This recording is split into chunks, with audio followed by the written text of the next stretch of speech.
विद्यार्थियों नमस्कार।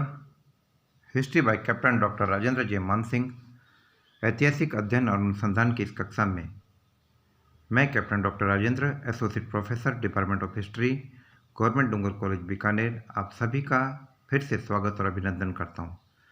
विद्यार्थियों, मैं अपनी इससे पहले की कक्षा जिसका संबंध था आधुनिक भारतीय इतिहास के एक महत्वपूर्ण विषय कांग्रेस में गर्मपंथी विचारधारा के उदय के कारणों के बारे में, इसकी पृष्ठभूमि और धरातल के बारे में। विद्यार्थियों, उसी व्याख्यान को मैं आगे ले जाते हुए आज आपसे बात करूंगा गर्मपंथी विचारधारा के लोगों के काम करने के तरीके, उनके उद्देश्य और उनके कार्यक्रम के बारे में। विद्यार्थियों, इससे पहले मैं इन बातों को आपको समझाऊं, मैं आपको मूल रूप से 2-3 बातों का विश्लेषण करना चाहूँगा। पहली बात तो यह आप ध्यान रखिए कि गर्मपंथी विचारधारा या जिसको उग्र राष्ट्रवाद कहते हैं, उसका हिंदुस्तान में 2 प्रकार का स्वरूप था। एक तो वो स्वरूप जो कांग्रेस में रहकर उसके घटक के रूप में विकसित हुआ, और दूसरा स्वरूप जो कांग्रेस के बाहर राष्ट्रीय स्तर पर क्रांतिकारी गतिविधियों के रूप में विकसित हो रहा है, और दोनों के काम करने के तरीकों में कुछ बुनियादी अंतर था। इसी प्रकार कांग्रेस की जो उदारवादी विचारधारा थी और गर्मपंथी विचारधारा थी, इसके कार्य करने के तरीके में जो बुनियादी अंतर था वो आपको मैं स्पष्ट कर दूं कि उदारवादी विचारधारा के लोग, उदारवादी विचारधारा के कांग्रेसी नेता स्वराज्य चाहते थे, लेकिन उनका यह मानना था कि यह स्वराज्य ब्रिटिश प्रशासन के द्वारा नियंत्रित हो और संवैधानिक तौर तरीके से प्रशासित हो।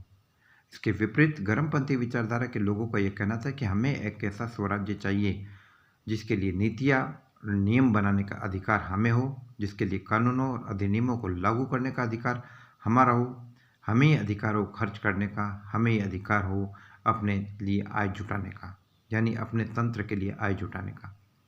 तो ये बुनियादी अंतर था। उदारवादी विचारधारा के लोग ज्ञापन में यकीन करते थे, प्रार्थना पत्र देने में यकीन करते थे, सम्राट के पास शिष्टमंडल भेजने में यकीन करते थे, लेकिन स्वराज्य प्राप्ति के लिए आतुर कांग्रेस के गर्मपंथी विचारधारा के लोग इन तमाम नीतियों में यकीन नहीं करते थे। वे यकीन करते थे सामूहिक आंदोलनों में, वे यकीन करते थे अहिंसक प्रतिरोध में, और आत्म बलिदान के लिए खुद को प्रेरित करने में भी वे पीछे नहीं रहते थे।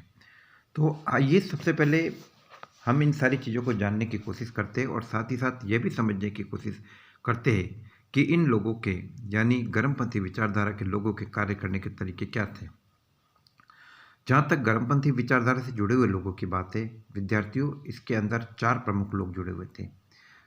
सबसे पहले लाल बाल पाल के नाम से जाने जाने वाले लाला लाजपत राय, बाल गंगाधर तिलक और विपिन चंद्र पाल, और चौथे प्रमुख नेता इसके अंदर थे अरविंद घोष।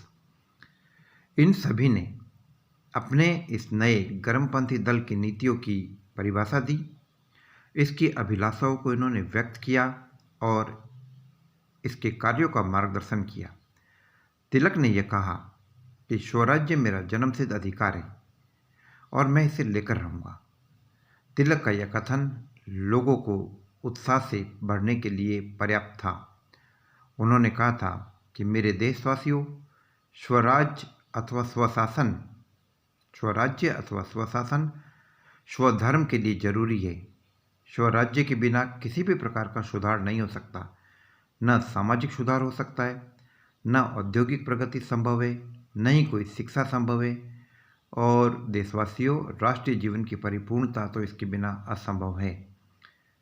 और यही हम चाहते हैं और इसी के लिए ईश्वर ने मुझे भेजा है।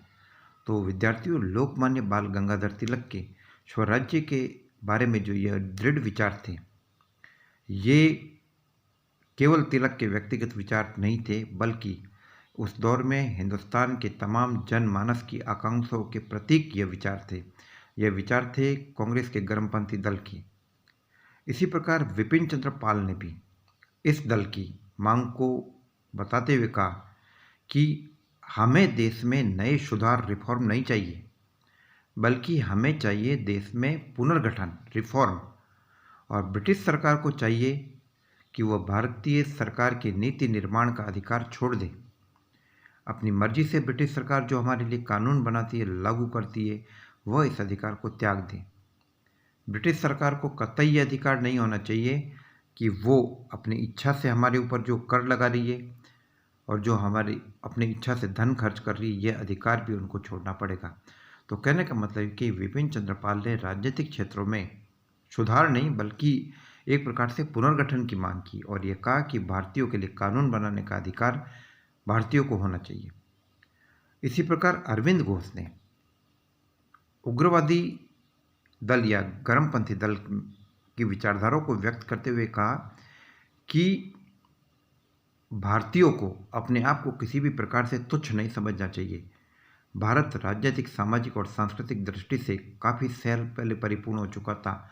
हम अपना शासन संभालने के लिए खुद योग्य, हमारी गौरवमयी प्राचीन परंपराएं और हमारे संस्कार इतने महत्वपूर्ण थे कि हमने विश्व के लिए धर्मगुरु और मार्गदर्शक की भूमिका निभाई है। हमें जरूरत नहीं है किसी से सीखने की। उन्होंने कहा कि भारत की प्राचीन जीवन को आधुनिक परिस्थितियों में परिपूर्ण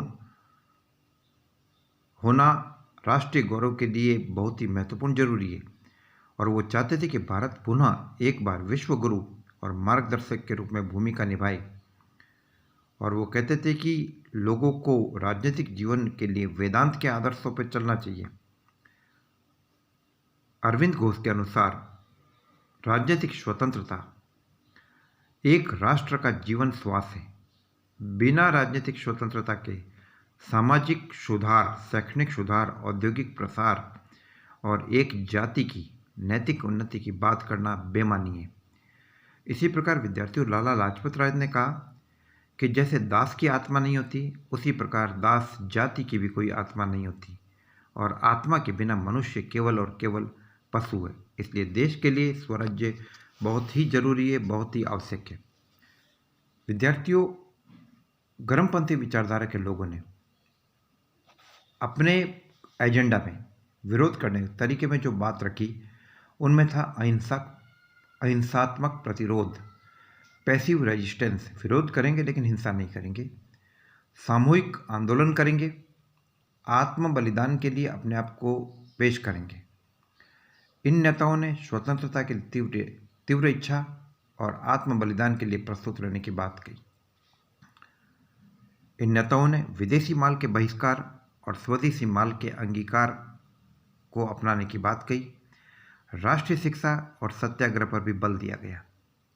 विदेशी माल के बहिष्कार और स्वदेशी माल के प्रयोग से भारतीय उद्योग धंधों को प्रोत्साहन मिलता था और भारतीयों को ज़्यादा से ज़्यादा रोजगार के अवसर मिल रहे थे। लाला लाजपत राय के अनुसार स्वदेशी के प्रचार से अंग्रेजों को वित्तीय हानि होगी और अंग्रेजों पर बंगाल विभाजन रद्द करने के लिए दबाव डाला जाएगा। जल्दी ये महसूस किया गया कि विदेशी शोषण के विरुद्ध और राजनीतिक आंदोलन के लिए ये सभी शक्तिशाली हथियार हैं।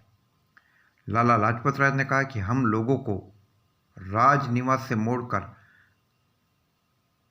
झोपड़ियों की तरफ करेंगे, यानी ज़्यादा से ज़्यादा लोगों को हम हमारी विचारधारा के साथ जोड़ने की कोशिश करेंगे। इसी प्रकार शिक्षा के क्षेत्र में भी गर्मपंथी विचारधारा के लोगों का यह मानना था कि सरकार नियंत्रित शिक्षण संस्थानों के स्थान पर एक राष्ट्रीय शिक्षा की योजना बनाई जाएगी। तिलक ने असहयोग आंदोलन का सुझाव दिया। तिलक ने कहा कि आप स्वयं ही प्रशासनिक मशीन हो। भारतीय जनमानस को संबोधित करते हुए कहा कि आप लोग याद रखें कि आप खुद ही प्रशासनिक मशीन हैं और आप खुद अपने कैलिबर से ब्रिटिश तंत्र की प्रशासनिक मशीन को चलाने में मदद मत दीजिए। आप खुद अपने देश के लिए प्रशासनिक मशीन बनिए। तो आप अपने संसाधनों का प्रयोग अपने लिए कीजिए। ग्राम में सफाई, प्रतिबंधक पुलिस कार्य, मेलों का आयोजन, कई स्वयंसेवी सभाओं की स्थापना इस दल का महत्वपूर्ण कार्यक्रम था और ये दल काफ़ी हद तक एक महत्वपूर्ण उद्देश्य को पाने में सफल रहा। और आपको विद्यार्थियों में एक बात बता दूं कि महात्मा गांधी ने आगे चलकर जो अपने आंदोलन किए, चाहे वो असहयोग आंदोलन हो, चाहे भारत छोड़ो आंदोलन हो, चाहे सविनय अवज्ञा आंदोलन हो, उसका मूल आधार इसी गर्मपंथी विचारधारा के लोगों द्वारा तैयार किया गया आधार था। अरविंद घोष, लोकमान्य बाल गंगाधर तिलक, लाला लाजपत राय, के तरीके गांधी के लिए एक आदर्श बने और उन्होंने काफ़ी सुधारों के साथ उन तरीकों को लागू किया। इन लोगों के हिस्से में काफ़ी महत्वपूर्ण उपलब्धि आई। 1911 में बंगाल का विभाजन रद्द किया गया। इससे इन लोगों में नवीन आत्मविश्वास पैदा हुआ। स्वराज्य का उद्देश्य लॉर्ड मॉर्ले ने पूरा तो नहीं किया, लेकिन अब यह क्रांतिकारी मांग नहीं रह गई और प्रथम विश्व युद्ध में सरकार ने घोषणा ही कर दी कि भारत संवैधानिक सुधारों का मुख्य उद्देश्य ऐसी संस्थाएं कायम करना जो भारतीयों को स्वराज्य प्रेरित करे। तो कहने का मतलब है कि विद्यार्थियों, इस दल का एक अपना कार्यक्रम था। तो मैंने इस व्याख्यान के माध्यम से आपको कांग्रेस के गर्मपंथी दल के तरीके के बारे में, इनके उद्देश्यों के बारे में, धरातलीय पृष्ठभूमि के बारे में जानकारी दी और आगे की कक्षा में इससे जुड़े हुए कुछ महत्वपूर्ण तथ्यों पर और प्रकाश डाला जाएगा। जय भारत, जय हिंद।